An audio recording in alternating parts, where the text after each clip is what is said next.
Hello everyone, again I'm Soni Pandey. I am a spiritual healer, I am a Reiki Grandmaster, I am a Sanjeevani Sadhak, and I am a spiritual healer also. So today I came with a very beautiful symbol, Reiki symbol, that is called Vasudha. जैसा कि आप लोग जानते हैं कि recce में बहुत तरह के सिम्बॉल्स होते हैं, या हर एक हीलिंग जो भी टेक्निक है, चाहे लम्बा फेरा है, चाहे प्राणिक हीलिंग है, उसमें सिम्बॉल्स यूज़ किया जाता है, क्योंकि इस सिम्बॉल में कुछ शक्तियों को बांधा जाता है और जो गुरु के द्वारा हमें प्राप्त हुई होती हैं। जैसे कि हम लोग अपने जनरल यूज़ में भी हम लोग ओम और हम लोग स्वास्तिक का सिम्बॉल बनाते हैं, वो भी काइंड ऑफ सिम्बॉल है। पर एक्चुअली सिम्बॉल सिर्फ ड्रॉ कर देने से, ज्योमेट्रिकल लाइन खींच देने से काम नहीं करता, जब तक कि सिम्बॉल के पीछे का साइंस नहीं समझोगे आप कि सिम्बॉल है क्या, आया कहाँ से, काम कैसे करता है। अगर आप एक सिंबल ड्रॉ कर देते हो, यस सबको पता है कि उस सिंबल में पावर है, वो शुभ लाभ के लिए होता है, प्रॉस्पेरिटी के लिए होता है, प्रोटेक्शन के लिए होता है, पर काम कैसे करता है। कोई भी चीज़ काम करने का उसका एक फंडामेंटल पीछे कुछ ना कुछ तो एक काम करने का कोई तो सिस्टम होता है। तो व्हाट इज़ सिंबल, पहले तो सिंबल ही क्या है। सिंबल आप एक नाम जानते हो, व्हाट इज़ सिंबल। तो बिना ये सब कुछ जाने हुए ना, जब तक हम सबकॉन्शियसली सारी चीज़ों से कनेक्ट नहीं होते ना, तब तक वो चीज़ें उतना प्रभाव नहीं डालती। इस ब्रह्मांड में जितने भी आप सिंबल आज तक देखे होंगे, या रेकी में देखा होगा, या लामा फेरा में देखा होगा, या स्वास्तिक बनाते, ओम बनाते, डिफरेंट कल्चर्स में और तरह के सिंबल हैं। कभी गांव वगैरह में जाओ तो वहाँ मेन डोर पे, मुख्य द्वार पे बहुत तरह के सिंबल बने हुए होते हैं। साउथ में तो बहुत तरह के सिंबल यूज़ किए जाते हैं।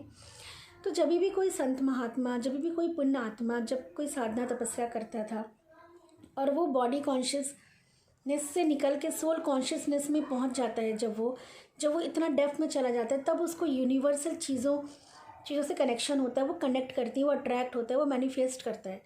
और जो भी हम मंत्र चैंटिंग कर रहे हैं, ऐसा नहीं कि वो किसी का लिखा हुआ है और उसमें शक्ति डाल दी गई है। वो ऑलरेडी इस यूनिवर्स में कोई भी चीज़ आप खुद से क्रिएट कर ही नहीं सकते हो। सब कुछ इस ब्रह्मांड ने क्रिएट करके दिया हुआ है। कुछ चीज़ें हमें इन आँखों से दिखती हैं, कुछ चीज़ें हमें इन आँखों से ऐसे नहीं दिखती। उसके लिए साधना पड़ता है, साधना करनी पड़ती है, तपस्या करनी पड़ती है, अपने को निखारना पड़ता है, अपनी ऊर्जा को प्यूरिफाई करना पड़ता है, उतनी प्योरिटी लानी पड़ती है। तो ऐसे ही समय समय पे कुछ गुरु, कुछ संत महात्मा होते हैं हमारे भी, जो इतने प्योर, इतने डिवाइन होते हैं, और वो ऐसी चीज़ों को रिसर्च करते हैं, कनेक्ट होते हैं और हम तक, आप तक पहुंचाते हैं। ऐसे ही ये हमारे सिम्बॉल्स। और रेकी में बहुत तरह के सिम्बॉल होते हैं, हर एक चीज़ के लिए सिम्बॉल है। प्रोटेक्शन से लेके अर्थ को शांति देने से लेके, यूनिवर्स की शक्ति को खींचने से लेके, हर एक चीज़ के लिए सिंबल है। रिलेशनशिप के लिए है, लव के लिए है, प्रोटेक्शन के लिए है, मनी के लिए है, ग्रोथ के लिए है, कंसंट्रेशन के लिए है। मतलब आप ऐसे कोई ऐसा एक कोई जीवन का हिस्सा नहीं जिसके लिए सिंबल्स नहीं है। तो ऐसा ही एक सिंबल है वसुधा, that is pure for prosperity. Money के लिए है वो सिंबल। उसको यूज़ कैसे करते हैं, बनाना तो मैं आपको बताऊंगी, बट उसको यूज़ कैसे करते हैं। वसुधा सिंबल जो होता है वो आप किसी ज्वेलर से गोल्ड में, सिल्वर में बनवा के उसको आप ब्रेसलेट की तरह पहन सकते हैं, पेंडुलम बना के पहन सकते हैं। उसको लैमिनेट करवा के आप अपने लॉकर में रख सकते हैं, पर्स में रख सकते हैं। उसको आप अपने वॉल में पे भी आप जो है फ्रेम करवा के रख सकते हो। मेन डोर से अंदर की तरफ भी आप उसको लगा सकते हैं, ऑफिस में लगा सकते हैं। थोड़ी सी हीलिंग करके किसी रेकी मास्टर से हीलिंग करा लो। अगर आप खुद रेकी जानते हो और आपका अटेनमेंट वसुधा के साथ हो चुका है, तब तो आप उसको यूज़ करना जानते हो। और थोड़ा सा उस पर और आप कनेक्शन बढ़ाइए, कनेक्टिविटी बढ़ाइए अपनी उस वसुधा सिंबल के साथ, तो डेफिनेटली बहुत बहुत बहुत अच्छा रिज़ल्ट आता है उससे। तो वसुधा मैं आप लोगों को दिखाती हूँ कि वसुधा सिंबल होता कैसा है। So friends, this is Vasudha symbol. This is Vasudha symbol.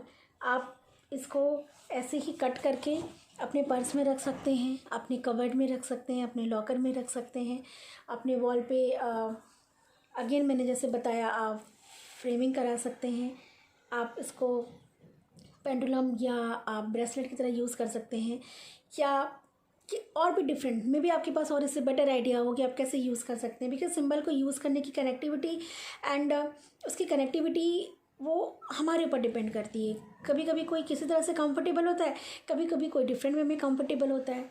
But कैसे भी यूज़ करिए, लेकिन इस सिंबल को यूज़ करिए, अपनी प्रॉस्पेरिटी बढ़ाइए, माँ लक्ष्मी की कृपा हो आपके ऊपर और आप स्वस्थ रहें, मस्त रहें। इसी शुभकामना के साथ आज का वीडियो में बस इतना ही। जल्दी ही एक अलग और डिफरेंट सिंबल के साथ, एक नया सिंबल के साथ मैं आपके साथ वापस कनेक्ट होंगी। तब तक के लिए बाय बाय।